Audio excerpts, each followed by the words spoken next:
Welcome, dear students, GRPS Junior College, Naranggaon, online lecture, subject Agriculture Science and Technology, Standard 11. Dear students, in previous lecture, we are studied about plant nutrition part 4. In this short unit, we are studied different fertilizers. In this manures, then chemical fertilizers and biofertilizers. In today's lecture, we are going to study about methods of fertilizer application. तर विद्यार्थी मित्रांनो, आजच्या lecture मध्ये आपण 6व्या chapter मधलं शेवटचं unit methods of fertilizer application आज पाहणार आहोत. Fertilizers are costlier inputs in agriculture. Fertilizer काय आहेत तर कॉस्टलियर आहेत, म्हणजे ते खर्चिक आहेत. They need to be applied at proper time and also by correct method to get maximum benefits from these inputs. तर फर्टिलायझर्स हे प्रॉपर टायमिंगला त्या ठिकाणी देणं गरजेचं असतं. त्याचबरोबर करेक्ट मेथडनं जर ते आपण अप्लाय केलं प्लांट्सला तरच त्याचा जास्तीत जास्त फायदा त्या ठिकाणी त्या प्लांट्सला होऊ शकतो. नाहीतर त्या ठिकाणी ते फर्टिलायझर्स वाया जातात आणि त्याचा जो खर्च आहे तो खर्च त्या ठिकाणी होतो. तर आपण आता वेगवेगळ्या मेथड्स त्या ठिकाणी पाहूयात. त्यामध्ये पहिलं आहे first types of fertilizer application in solid form. Solid form म्हणजे काय तर त्या ठिकाणी जे फर्टिलायझर्स आपण हाताने त्या ठिकाणी पिकांना टाकतो सॉलिड फॉर्म मध्ये ते मार्केटमध्ये अवेलेबल आहे. मग त्यामध्ये फर्स्ट मेथड आहे ब्रॉडकास्टिंग. ब्रॉडकास्टिंग म्हणजे काय तर हाताने फर्टिलायझर्स त्या ठिकाणी फील्ड मध्ये आपण फेकतो, त्याला आपण ब्रॉडकास्टिंग म्हणतो. मग त्यामध्ये दोन टाईप आहेत, basal application and top dressing. ते पुढे आपण डिस्क्रिप्शन त्याचं पाहूयात. Then placement. प्लेसमेंट म्हणजे काय तर फर्टिलायझर्स प्लांटच्या जवळ ठेवून द्यायचे. मग त्यामध्ये प्लावसोल placement, deep placement, local placement and band placement हे त्याचे 4 टाईप आहेत. त्याचे परत पुढे 3 टाईप येतात, hill, row and ring placement. Hill placement, row placement and ring placement. त्यानंतर तिसरा टाईप आहे सॉलिड फॉर्मचा पेलेट ऍप्लिकेशन. पेलेट म्हणजे काय तर आपण ब्रिकेट तयार करतो त्याचे, युरिया डीएपी ब्रिकेट्स तुम्ही मार्केटमध्ये पाहिले असतील किंवा तुमच्या घरी सुद्धा ते आणत असतील. तर ते ब्रिकेट्स त्या ठिकाणी पेलेट फॉर्म मध्ये मिळतात. त्याच्यामध्ये कॉम्बिनेशन असतं सॉइल, युरिया डीएपी वगैरे असे जे मिक्स्ड फर्टिलायझर्स त्याच्यामध्ये केले जातात. त्याच्यापासून एक गोळी तयार केली आहे, त्याला आपण पेलेट असं म्हणतो. तर आपण त्याचं 1 बाय 1 पुढे पाहूयात. First broadcasting. ब्रॉडकास्टिंग म्हणजे काय even and uniform spreading of manures or fertilizer by hand over the entire surface of field while cultivation or after sowing in standing crop is termed as broadcasting. आता broadcasting कशाला म्हणायचं तर uniform spreading of मॅन्युअर्स किंवा fertilisers त्या ठिकाणी uniform spreading म्हणजे हाताने त्या ठिकाणी शेतामध्ये ते टाकून द्यायचे, त्याला आपण ब्रॉडकास्टिंग असं म्हणतो. मग ब्रॉडकास्टिंगचे परत 2 टाईप आहेत. Broadcasting at the planting or sowing. पेरणी करण्याच्या वेळेस त्या ठिकाणी आपण खतं टाकतो. For example concentrated organic manures, potassic fertilizer, citric soluble phosphatic fertilizers हे जे आहेत ते आपण पेरणी करण्याच्या वेळेस किंवा पिकांची लावणी करण्याच्या वेळेस ते आपण शेतामध्ये टाकतो. Then top dressing. तर टॉप ड्रेसिंग म्हणजे काय बऱ्याचशा वेळेस टॉप ड्रेसिंगची डेफिनेशन परीक्षेमध्ये विचारली जाते. टॉप ड्रेसिंग त्यामध्ये टॉप ड्रेसिंग म्हणजे काय broadcasting fertilizer in standing crop is known as top dressing. म्हणजे ज्या वेळेस शेतामध्ये पिकं उभे असतील त्यावेळेस आपण फर्टिलायझर्स टाकायचे, त्याला आपण broadcasting fertilizer in standing crop is known as top dressing, त्याला आपण टॉप ड्रेसिंग असं म्हणतो. Care must be taken that do not apply when leaves are wet. त्यामध्ये काळजी काय घ्यायची आहे तर लीव्हज त्याचे वेट नसतील, ओले नसतील किंवा त्याच्यामध्ये मॉइश्चर आलेलं नसेल, अशा वेळेसच त्या ठिकाणी टॉप ड्रेसिंग ऑपरेशन करायचं आहे. For example urea, ammonium nitrate अशी जी फर्टिलायझर्स आहेत ते आपण टॉप ड्रेसिंग ऑपरेशन मध्ये देत असतो.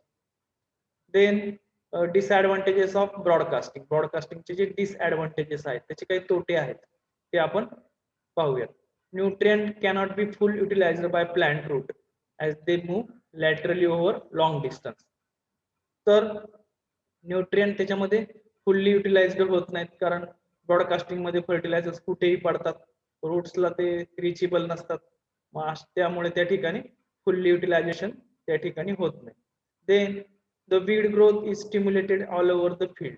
त्यानंतर अशा फील्डमध्ये वीड त्या ठिकाणी खूप वाढतात आणि त्यामुळे त्या ठिकाणी वीडचं नियंत्रण करणं म्हणजे तणांचं नियंत्रण करणं त्या ठिकाणी जिकरीचं होऊन जातं. Then nutrients are fixed in the soil as they come in contact with large mass of soil. त्यानंतर न्यूट्रिएंट जे आहेत उदाहरणार्थ फॉस्फरस वगैरे हे काय होतात तर जमिनीमध्ये जाऊन त्या ठिकाणी फिक्स होतात, त्यामुळे प्लांट्सला ते अवेलेबल होत नाही. त्यामुळे त्या ठिकाणी काळजी घेणं आवश्यक आहे. तर हे डिसएडव्हान्टेजेस ऑफ ब्रॉडकास्टिंगचे या ठिकाणी दिलेले आहेत. Then second method is drilling. Granular fertilizer are applied through seed cum fertilizer drill at sowing time. तर ड्रिलिंग मेथड मध्ये काय केलं जातं तर जे ग्रॅन्युलर फर्टिलायझर आहेत म्हणजे त्याला आपण दाणेदार खतं असं म्हणतो, तर अशी जी खतं आहेत तर ती सीड कम फर्टिलायझर ड्रिल याचा वापर करून आपण पेरणीच्या वेळेसच ते जमिनीमध्ये देतो. The phosphatic and potassic fertilizers are applied to cereal crops and cotton. तर जे फॉस्फेटिक आहेत म्हणजे फॉस्फरस आणि पोटॅशियम म्हणजे के, ही जी फर्टिलायझर्स आहेत ते आपण सिरियल क्रॉप्स म्हणजे धान्य पिकं आणि कॉटन म्हणजे कापूस या पिकांना त्या ठिकाणी देत असतो. This method is not suitable for pulse crop. ही जी मेथड आहे ती पल्स क्रॉपला सुटेबल नाही. Then placement or spot application. पुढची मेथड आहे placement or spot application. In this method of placing fertilizer in soil before or after sowing of crops. तर या ठिकाणी जी प्लेसमेंट करायची आहे तर पिकांच्या जवळ त्या ठिकाणी फर्टिलायझरची प्लेसमेंट करायची आणि यामध्ये बिफोर और आफ्टर सोईंग ऑफ क्रॉप त्या ठिकाणी ते आपण देऊ शकतो. The root of young plants can get nutrient as per their requirement. The root of young plants can get nutrient as per their requirement from the fertilizer applied by this method. आता या ठिकाणी जे roots आहेत young plant ते त्यांना त्या ठिकाणी nutrients available होतात या मेथडमुळे. आता ह्यामध्ये 3 त्याचे टाइप आहेत प्लेसमेंट और स्पॉट ऍप्लिकेशनचे. त्यामध्ये फर्स्ट रिंग सर्कल मेथड.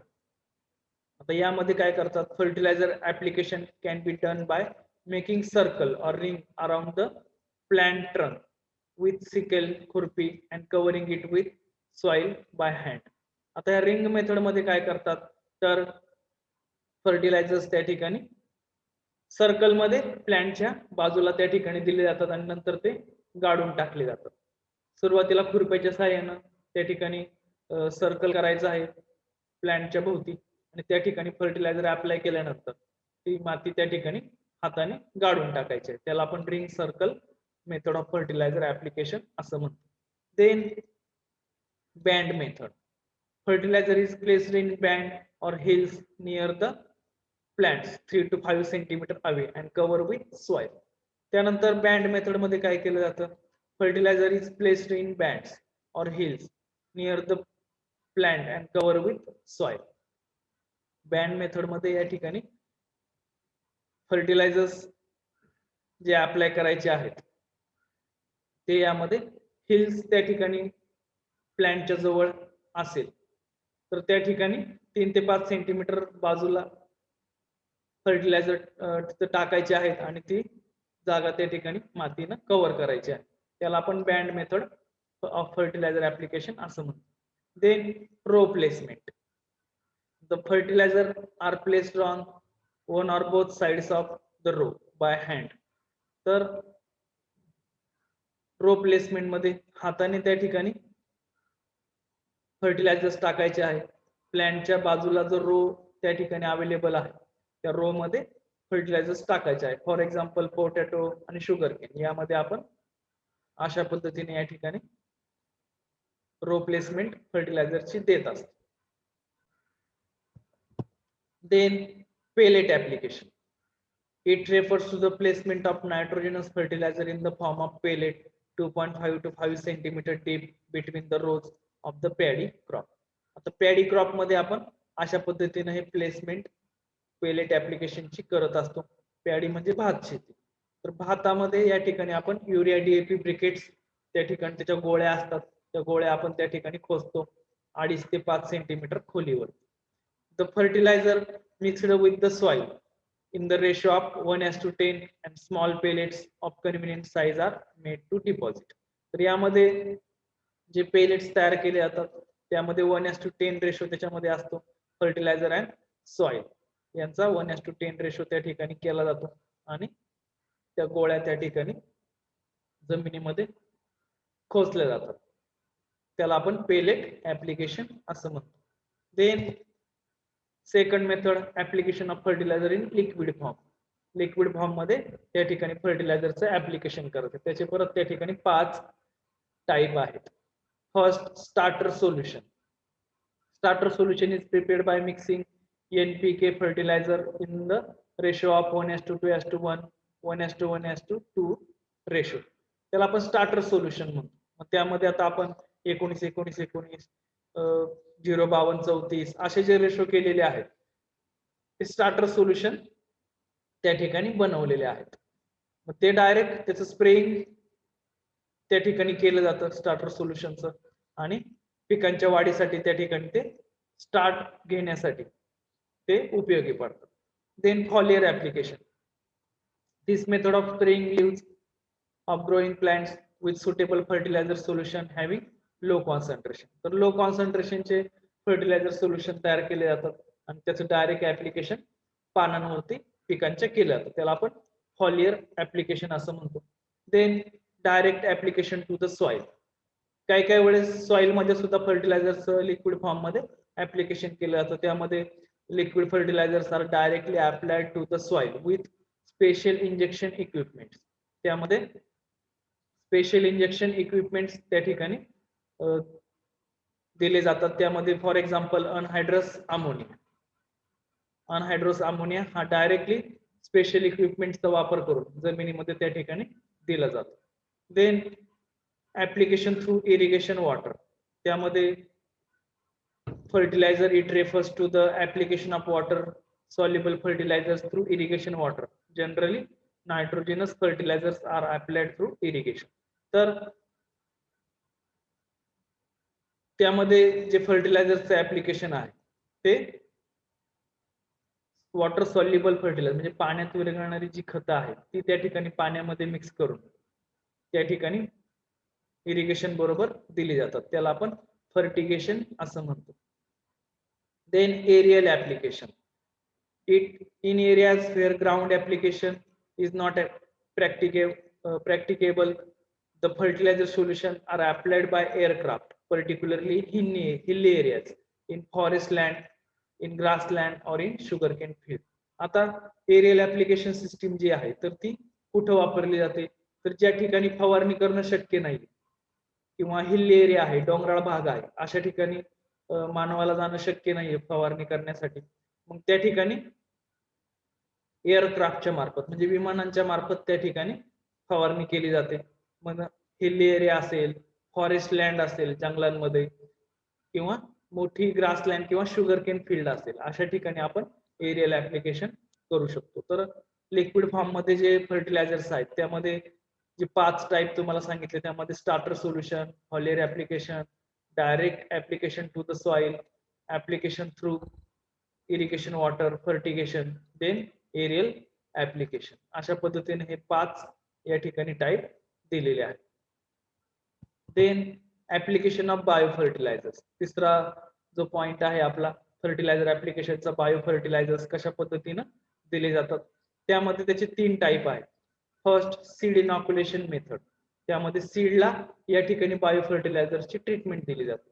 त्यामध्ये bio fertilizer is mixed in wheat flour with suitable amount of water and then seeds are dipped. यामध्ये बायो फर्टिलायझर्स हे गव्हाच्या पिठामध्ये मिक्स केले जातात सुटेबल अमाउंट मध्ये आणि त्यामध्ये वॉटर वगैरे पाण्याचं मिक्सिंग करून त्या ठिकाणी बियाण्यांना ते चोळलं जातं. Treat the seeds are kept in shade 30 minutes and used for sowing. त्यानंतर 30 मिनिटं या ठिकाणी ते सीड्स बियाण्यांना चोळल्यानंतर 30 मिनिटं ते ठेवायचे आहेत सावलीमध्ये आणि त्याच्यानंतर ते पेरणीसाठी वापरायचे आहेत. For 20 kg seeds use 200 gram biofertilizer and 250 gram wheat floor.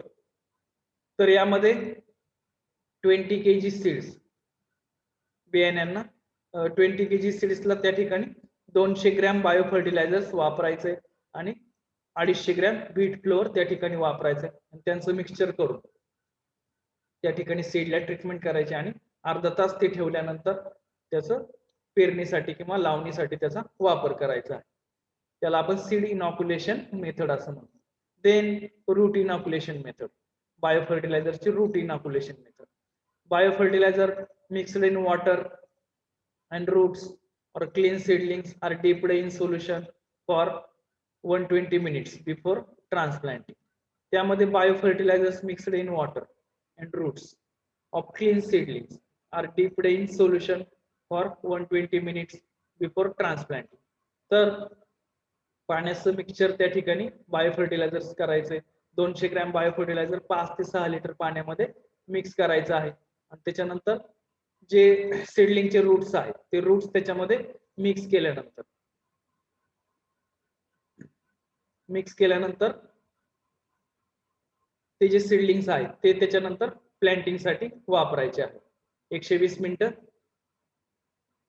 Before transplanting. 120 म्हणजे 2 तास अगोदर ते रूट्स त्या पाण्यामध्ये बुडवायचे आणि नंतर त्याचं प्लॅन्टिंगसाठी त्याचा वापर करायचा.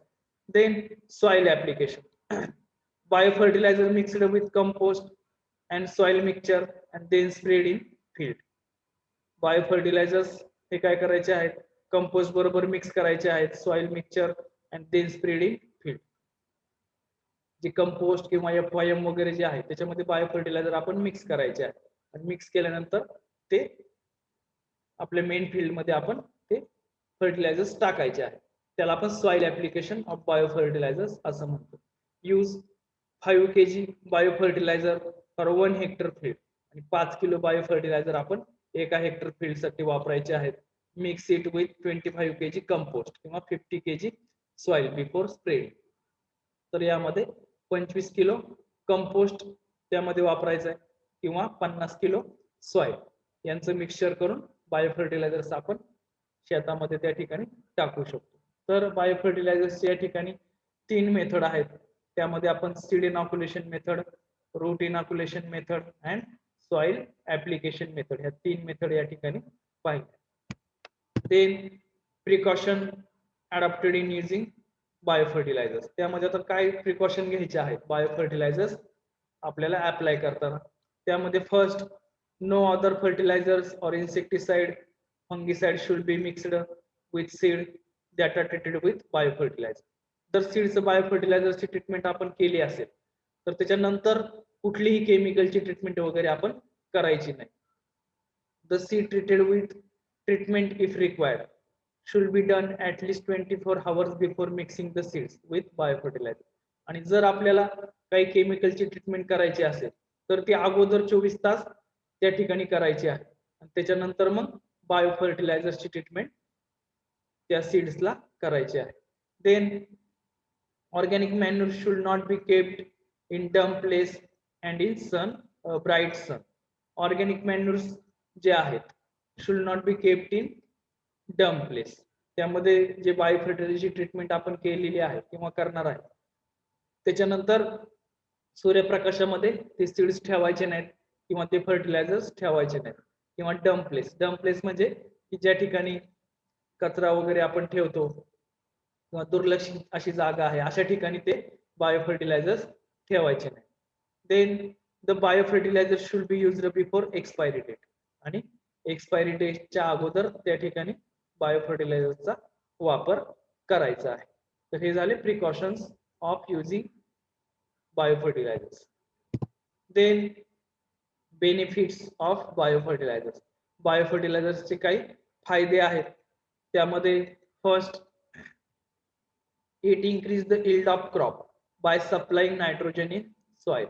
त्यामध्ये क्रॉपचं yield त्याच्यामध्ये वाढतं आहे कारण नायट्रोजन फिक्सेशन जमिनीमध्ये होत आहे. तर त्यामुळे बायो फर्टिलायझरमुळे या ठिकाणी नायट्रोजन फिक्सेशनचं काम सॉइल मध्ये होतं आणि त्यामुळे इन्क्रीज द yield ऑफ क्रॉपचं yield आपल्याला त्या ठिकाणी वाढलेलं दिसतं. Then it improve the soil condition and health through the microorganism. त्यामध्ये सॉइलची जी कंडिशन आणि हेल्थ आहे, जमिनीचं आरोग्य मायक्रो ऑर्गॅनिझम मुळे त्या ठिकाणी वाढतं. The environment cannot be polluted in any way due to the use of bio fertilisers.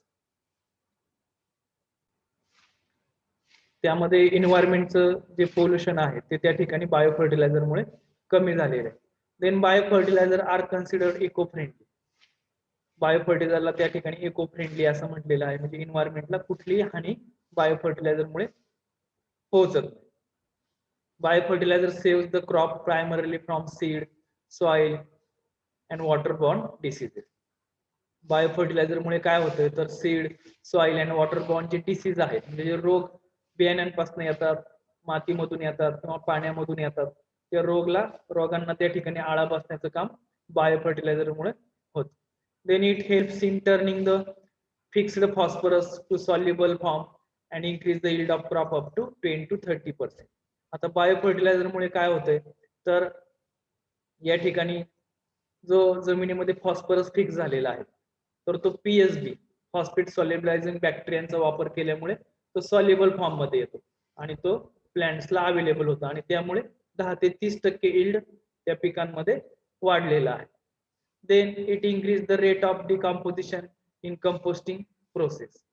त्यामुळे या ठिकाणी it increase the rate of decomposition in composting process. Composting process मध्ये या ठिकाणी डिकम्पोजिशनचा जो रोल आहे तो बायो फर्टिलायझर्स मुळे त्या ठिकाणी होतो आणि त्या ठिकाणी डिकम्पोजिशन इन्क्रीज होतो, वाढतं आणि चांगलं कुजलेलं शेणखत त्या ठिकाणी आपल्याला अवेलेबल होतं. तर अशा पद्धतीने या ठिकाणी बेनिफिट्स ऑफ बायो फर्टिलायझर्स सांगितलेले आहेत. तर यामध्ये आजच्या लेक्चर मध्ये आपण काय काय पाहिलं तर ऍप्लिकेशनच्या मेथड पाहिल्या. त्यामध्ये फर्स्ट सॉलिड फॉर्म मध्ये जे ऍप्लिकेशन आहे त्यामध्ये ब्रॉडकास्टिंग, त्यानंतर ब्रॉडकास्टिंगचा तो चार्ट आहे, तो चार्ट आपण या ठिकाणी पाहिलेला आहे. Broadcasting, then drilling method. Broadcasting मध्ये 2 basal and top dressing, placement मध्ये या ठिकाणी hill row and ring placement आणि पेलेट ऍप्लिकेशन या मेथड त्या ठिकाणी आपण पाहिल्या. Then application of fertilizer in liquid form, त्याचे त्या ठिकाणी 5 टाइप आपण पाहिले. आणि ऍप्लिकेशन ऑफ बायो फर्टिलायझर्स, त्यामध्ये seed inoculation, root inoculation and soil application ह्या मेथड पाहिल्या. And precaution and benefits of bio fertilisers हे आजच्या लेक्चर मध्ये आपण पाहिलेले आहे. तर आजचं आपलं लेक्चर या ठिकाणी संपलेलं आहे. त्याचबरोबर आपला 6वा चॅप्टर या ठिकाणी संपलेला आहे. धन्यवाद.